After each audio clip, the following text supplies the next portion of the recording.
কইস। আসসালামু আলাইকুম প্রিয় গাইস, আমি আজকে এসেছিলাম বাস স্ট্যান্ডে। এখানে এই যে বাংলাদেশ জামাত ইসলামের আজকে মিছিল আয়োজন, আমি এখানে যোগ দিয়েছিলাম। অনেক ভালো লাগছে এই আয়োজনটা। আমি ঘুরলাম ফিরলাম, মিছিলে যোগ দিলাম, অনেক ভালো। অনেক আমার ভিতরটা ব্রাইটনেস আমার আলো নূরান্বিত হয়েছে। ভাইরা আমার, আল্লাহ তাআলার এই দিনে দাওয়াত দিতে গেলে আপনাকে আগে ময়দানে আসতে হবে, রাজনীতির ময়দানে আপনাকে আসতে হবে, তার সাথে আপনাকে থাকতে হবে, অ্যাটাচ থাকতে হবে।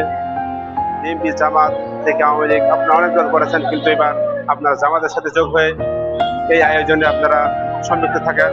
দেখা একটু ওইদিকে জামাতের মিছিল দেখা। ভাইরা, ওই যে সামনে আমাদের চলতেছে আমাদের মিছিল, বিশাল একটা আয়োজন, অনেক লক্ষ লক্ষ মানুষের আয়োজন। এমন মানুষ দেখি নাই, আওয়ামী লীগের সময় দেখেছিলাম, কিন্তু এখন চলতেছে জামাত। বিএনপির মানুষ খুঁজে পাওয়া যায় না রাস্তাঘাটে, জামাতের অনেক লক্ষ লক্ষ মানুষ দেখতে পাচ্ছি আমি, অনেক লক্ষ লক্ষ মানুষের আয়োজন। আর কি বলবো।